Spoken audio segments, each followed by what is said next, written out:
Thank you Mohsin sir और thank you to all respected leaders. और आप सभी का बहुत बहुत धन्यवाद कि आपने मुझे इतना हार्टली वेलकम किया, इतना जबरदस्त स्वागत किया। इसके लिए आप सभी का दिल से मैं हार्दिक अभिनंदन करना चाहूंगा।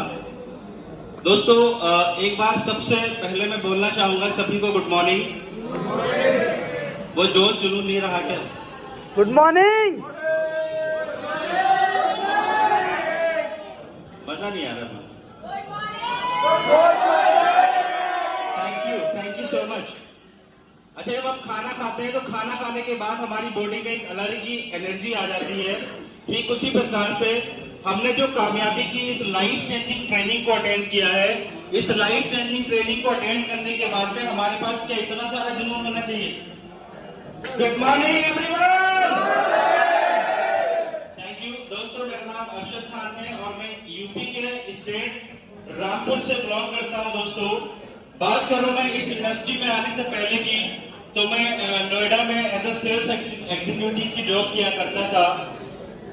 और दोस्तों जिस तरह से आज आप सभी को इस गोल्डन अपॉर्चुनिटी को देखने का मौका मिला, इस बिजनेस में आने का मौका मिला, 5 फरवरी 2022 को मुझे भी टियांस में आने का मौका मिला। दोस्तों टियांस से रूबरू होने का मौका मिला, इस गोल्डन अपॉर्चुनिटी को समझने का मौका मिला। बातें होने लगी, ठीक है मैं माइक को रख देता हूं और मैं चला जाता हूं चेयर।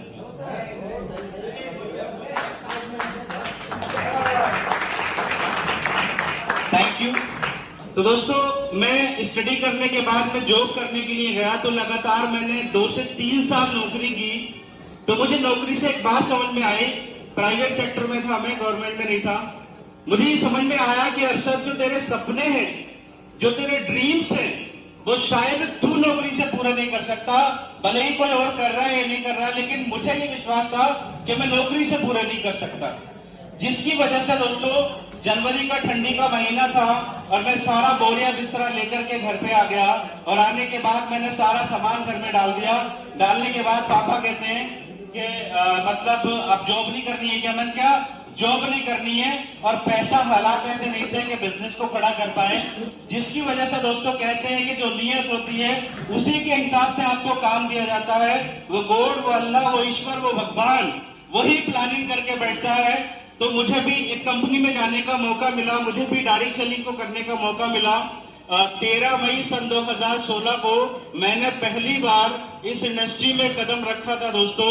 और मैंने जैसे ही वहां पे कदम रखा तो मुझे एक चीज समझ में आ गई, वहां के लोगों का एक्साइटमेंट देख करके, मोटिवेशन देख करके, एजुकेशन देख करके।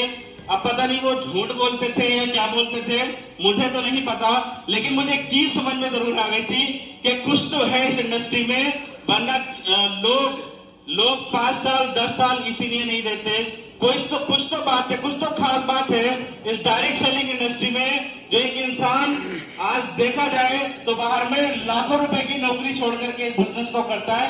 ये चीज मुझे समझने में सालों लग गए। और दोस्तों मैंने लगातार 3.5 साल मैंने उस कंपनी के अंदर काम किया। मैं कंपनी का नाम नहीं लेना चाहूंगा। और दोस्तों मैंने 3.5 साल काम करने के बाद में जो अचीवमेंट मेरे पास होने चाहिए थे, उसके लगभग ऐसे मान लो कि 30% भी अचीवमेंट नहीं थे।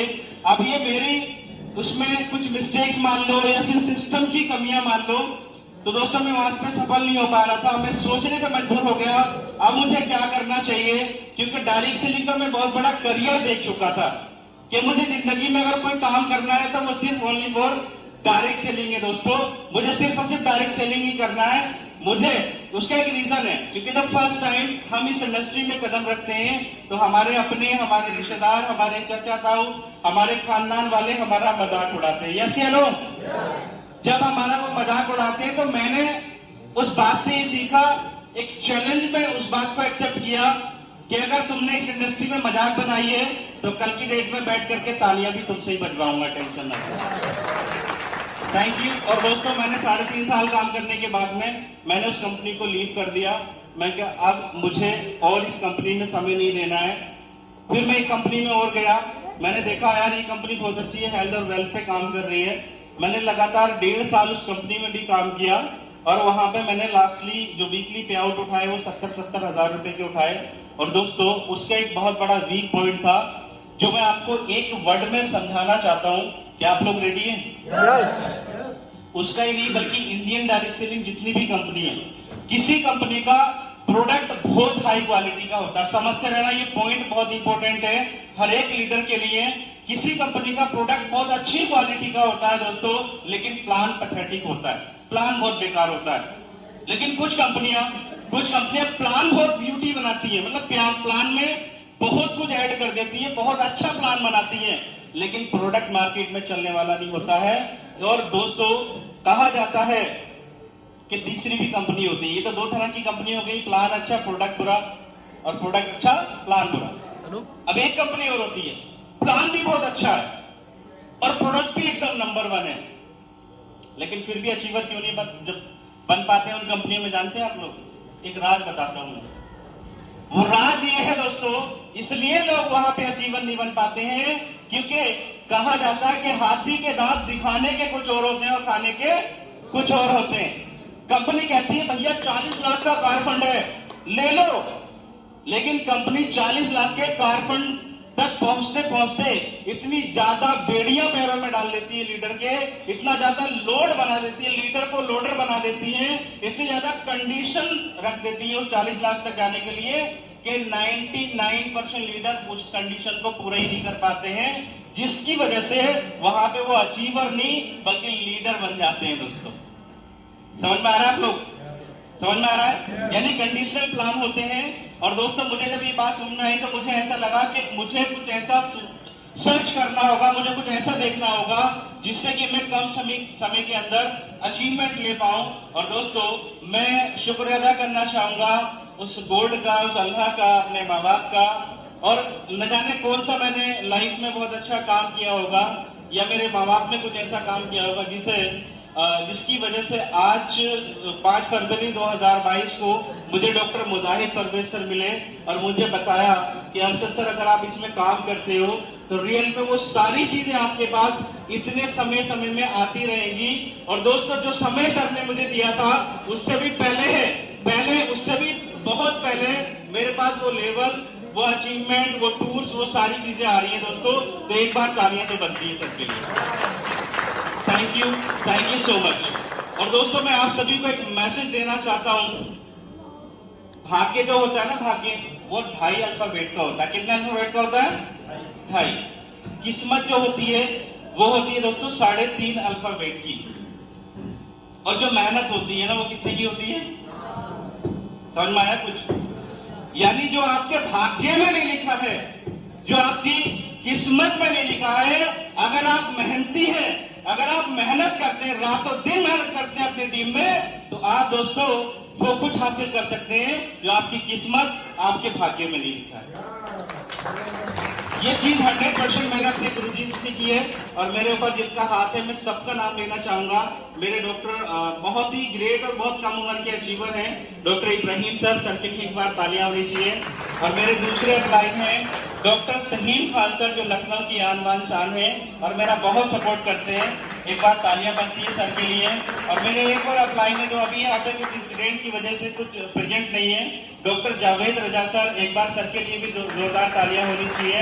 एंड जितने भी लोग यहाँ पर बैठे हैं सभी के लिए एक बार जोरदार तालियां होनी चाहिए। और सबसे ज्यादा ताली होनी चाहिए मेरे great mentor doctor Safi Mohammad sir, doctor Mujahid Parvez sir, doctor AK Pandey sir के लिए, जिनकी वजह से आज हम यहाँ पर। Thank you so much. और दोस्तों एक हंसाते हुए थोड़ा सा जाता हूँ मैं, आपको 30 सेकंड और लेना चाहूंगा। सर इजाजत है क्या? 30 सेकंड, बस 30 सेकंड लेना चाहूंगा। एक बार की बात है, एक लेडीज होती है और उसकी रिश्तेदारी में कोई फंक्शन होता है, तो उसके पास एक छोटा सा बेटा होता है, इतना बड़ा, बहुत छोटा होता है, और वो सुसु कहीं भी कर देता था। समझ रहे हैं आप लोग? तो वो लेडीज के घर जब इनविटेशन आता है और वो लेडीज अपने बच्चे को जब रेडी करती है और वो कहती है कि बेटा पार्टी में अगर तूने 1 नंबर किया तो समझ लेना तेरा क्या हाल करूंगी। मतलब कहते हैं ना आजकल की जो लेडीज है टशन में ज्यादा रहती है ना, ये मतलब बहुत ज्यादा ये करना अच्छा नहीं लगता पार्टी शादियों में। तो कहने का मतलब ये है कि बेटा जब तुझे वहां पर जब तुझे 1 नंबर लगे तो तुझे कुछ नहीं बोलना है, सिर्फ एक बात बोलना है कि मम्मी मुझे गाना गाना है। क्या गाना है? गाना गाना है। गाना गाना है। समझते रहना, बहुत मजे की स्टोरी है। जैसे ही वो लेडीज उस बच्चे को लेकर के पार्टी में जाती है और जाने के बाद पूरा दिन खूब मौज मस्ती एंजॉय करते हैं वो लोग, लेकिन बच्चा एंजॉय के चक्कर में गाना गाना भूल जाता है, यानी गाना गाना उसको याद नहीं आता है। लेकिन रात में जैसे पार्टी से वापस आते हैं और वो उसके पापा के पास उस बच्चे को सुला देती है और बोलती है कि मतलब इसको सुला लेना सही से। लेकिन जब रात के 11 बजते हैं दोस्तों, तो गाने वाली प्रक्रिया चालू होती है। समझ रहे हैं आप लोग? यानी वो बच्चा कहता है कि पापा पापा मुझे तो गाना गाना है। तो पापा कहते हैं कि बेटा देख, पूरा मोहल्ला सो रहा है, दुनिया चैन की नींद ले रही है और तुझे अभी गाना गाना है। तो उसको वो डांट डपट के सुला देते हैं। वो बच्चा फिर सहम के सो जाता है और जैसे ही तेज का प्रेशर आता है फिर कहता है पापा पापा मुझे तो गाना गाना है। तो वो कहते हैं ऐसा कर, चाट मारते हैं और रुला रुला के सुला देते हैं, क्योंकि पापा को क्या पता क्या हुआ इसके साथ में, है कि नहीं? तो इससे मैसेज भी बहुत बढ़िया मिलेगा हमें। और जैसे ही भैया 12 बजते हैं, 1 बजता है, तो वो बच्चा फिर उठता है और कहता है पापा चाहे आप कुछ भी कर लो, गाना गाना है तो गाना है।